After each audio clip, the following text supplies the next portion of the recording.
The oligarchs don't even try to make themselves look good anymore. They are open about their monstrous plans for the future. Tarek Mansour, the co-founder of Kalshi, which is a prediction market, let's be real, it's gambling, said this utterly psychotic thing about the future. You've mentioned multiple times that you think prediction markets will be bigger than the stock market. What is it going to take to become $1 trillion asset class? It's pretty much already like a close to 100 billion a year asset class, right? Like, it's pretty easy to imagine a 10x from here. Like, we haven't even started. It's been a year. I think a very large number of people care, much larger than traditional markets. And I think retail as a pie has just been growing in the US, and I think it's going to keep growing. It's growing in the stock market, but it's growing outside of the stock market. The long-term vision is to financialize everything and create a tradable asset out of any difference in opinion. And I think if you do build a general purpose exchange that can resolve differences of opinions on anything, like, the TAM is quite massive, quite a bit bigger than the current TAM of the stock market. I think putting aside sort of the retail trading and the institutional trading product, like, there's sort of this separate product, which is like, we are living in a world where, like, we have an abundance of information, but there's a lot of noise, and, like, we don't really understand what's real from what's not. And prediction markets are an antidote to that. They do a very, very good job at distilling information and surfacing truth to people. And you're seeing this sort of massive shift where, like, people are using them whenever they think about questions about the future, you know, whenever they're debating about anything. And I think that trajectory is going to keep going. That's a new consumer habit that I don't think is going to be undone. I just want to take a quote: to financialize everything and create a tradable asset out of any difference in opinion. What he's simply saying there is, information wants to be free. It does. It's getting cheaper and cheaper and cheaper. It wants to be free, but the constraints of capitalism is making for scarcity. And these tech bros understand that information cannot be shackled. So what they're basically doing is, we're going to turn opinions into a commodity, right? And what is it with these fucking tech bros? Like, oh, it really makes the millennials look really bad. A member which I'm a part of, they're like, yeah, so we're just gonna, you know, take over the world. Really good stuff. Gonna throw out some technical terms there, like tradable assets. Oh yeah, but anyway, yeah, destroying the world. Yeah, cool. Fuck. It's really dystopian. Look, I don't want to be a doomer, but I'm sorry. The promise of the future is going to be worse than the past. I mean, CEOs don't want commodities anymore in the physical sense. They don't want to be entrepreneurs. They don't want to solve problems. They want to manufacture commodities out of thin air, right? Capitalism is dying, right? It is absolutely dying. No longer are things bought and sold, rather information, which again wants to be free, but it's being forced into scarcity. But we've gone further. It's the financialization of information. It's not the financialization of information, but it's opinion. And we are moving into a world in which those at the top now want to make a profit without producing anything. A false economy, if you will. I read Yanis Varoufakis' Technofeudalism book. Really good stuff. There's a lot of leftists who don't think he's correct. They think, oh, it's just capitalism. I don't know. I think we've moved into a very different stage of capitalism in which rentier capitalism and this techno-feudal society is becoming the dominant force rather than buying and selling physical things. I mean, it started in transition from the 90s going to a service-based economy to now, to cloud capital. And I think this is a far different form of capitalism in which we lived in the 40 or 50 years, or 40 or 50 years ago. Now, Adam Johnson, co-host of the Citation podcast, summed it up well. These people are deeply anti-human. For all of the talk about social erosion and the doom loop, etc., Silicon Valley is run by the biggest degenerate misanthropes on Earth. They hold nothing sacred, ascribe to the cult infinite growth, and view anyone not in the club as faceless NPCs. Now, it's funny, what people told you about communism, or what communism would do, you'll own nothing and you'll be happy, is actually true about capitalism. I mean, are you a homeowner who's watching? Maybe you are, but that's fooling. We're nowhere near the days of 70% home ownership anymore. It's below 50%, or it's reaching that anyway. When it comes to, I always love using this example, and I apologize if you tire of me saying this, but gaming and entertainment. Once a commodity that you could hold in your hands, you buy a game and it's yours, is now on the cloud. Streaming services like Netflix. Oh, no, you can't own something you've purchased now. You can watch it on the cloud. And by the way, far inferior quality. It's literally and I'm not endorsing this, but if you were to pirate it, a lot of videos are like 4K Blu-ray. You go on Netflix, you pay for it, and it's barely 720p, and they can take it away. You know, I was watching the James Bond franchise, and I got up to number 20, and because it came up to Christmas, they pulled all the James Bond films off. I was watching it. I wanted to watch the next one. They pulled it off because, Christmas, sales are going to go up, so they want you to pay more. They have the power to take that from you. From commercial property to information to AI and now betting on opinions. This is dystopia. Now, More Perfect Union posted this shocking statistic. There are now 2,900 billionaires, and they hold 15.8 trillion. The wealth of the bottom 50% of the global population, over 4 billion people, is estimated at $3.7 trillion. Now, I remember like 10 years ago when we were saying, the top 1% had more wealth than the bottom 50% of humanity.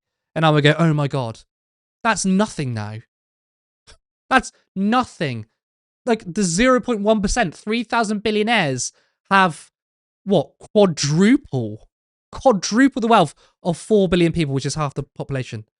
It's insane. This is where we are.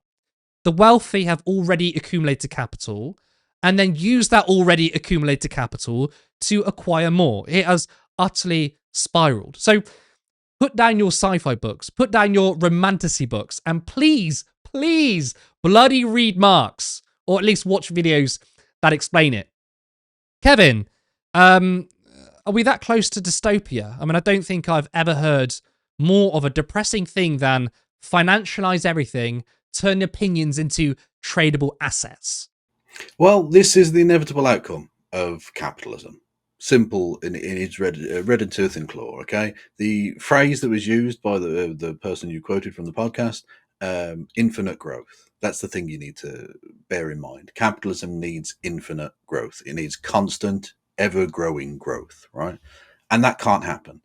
It's basically maxed out its useful productive capacity, and so it's now just inventing rubbish, whether it's non-fungible tokens, whether it's cryptocurrencies, whether it's AI nonsense, whether it's financializing opinions. They're now doing non-productive production, as it were, in order to try and keep the bandwagon going. As you say, capitalism is dying, but it's not going to go quietly. It's going to desperately thrash to try and keep itself alive, like the wounded animal that it is. And this is exactly the kind of thing you can expect.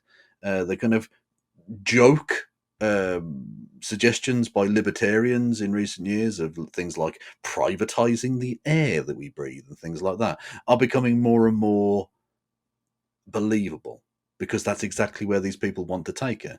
These techno bros have had it nothing positive, it seems to me, to mankind. They take previously existing things like gambling and turn it worse, or in the case of Elon Musk, basically everything he's ever touched is a piece of pre-existing technology which he made worse. These people are anti-human garbage, and they need to be taken from they need to be stripped of a great deal of their wealth through taxation, let's say, and kept away from the body politic, because these people are fanatical, dangerous people who don't see humans as humans and see them as commodities indeed to be traded. We are not just in techno-feudalist territory, we're almost in techno-slavery territory. And it's genuinely quite worrying when you look into it. I mean, let me ask you. I didn't make a statement, but I want to hear your response. We need to abolish billionaires, and not just billionaires. I think we need to abolish multimillionaires. And I don't mean this as a meme or anything, right? We need to tax people who hit 50 or 100 million at 100% tax rates, right? People watching might be like, "Oh, that's so far left." I'm sorry, it's not far left, because we cannot allow this to continue. They have more power than the kings and queens had in feudal times, right? The promised land of capital. Look, I'm a Marxist, right? I absolutely do praise capitalism's good points because capitalism was a necessary step out of feudalism. I take that Marxist line. I'm not an anti-capitalist. I'm a post-capitalist, right? But those who love capitalism say, oh, it's because of the freedom we give us. It's better that than we live under feudal rule. Well, guess what? Capitalism is now morphing back into feudalism. We don't have freedom. We don't have competition, right? We don't have the market playing the invisible hand here. The market is constantly manipulated by those in power because that is how capitalism works. It's annoying when people say, you know, I love capitalism, hate corporatism. They're the same thing. Monopolies are an outgrowth of capitalism. You actually have to intervene in the market. You have to basically become social democratic to stop that. What do you think? Absolutely. Adam Smith, the very sort of founder, if you will, the father of capitalism, said exactly these same sorts of things. He was against rentierism. He knew that an absolute free market wouldn't work because, again, you're going to have the tendency to go towards monopolies, and you're going to have the tendency for wealth to accumulate in smaller and smaller number of hands. This is absolutely true. And again, you read Marx or indeed look into Marxist kind of literature and videos and stuff like that, because this will give you a greater understanding of it. But essentially, this is the death throes of capitalism. This is what they're inevitably going to try and do, just to keep the train chugging along, because the people in charge of the train have every interest in keeping the train going, even if it's running over people to do so. I want to address my social democratic friends. I have friends in social democrats. A lot of self-described social democrats are liberals, but I do find a lot of self-described socialists are social democrats, right? But the actual radical social democrats, I have respect for you, right? But here's the thing. I don't see how capitalism can survive. I think if you think that capitalism can be here to stay, and you truly can have a scenario where governments are more powerful than capital, right? Then you could probably even convince me to be a social democrat. But I think the fact of the matter is, you cannot. What's happening today?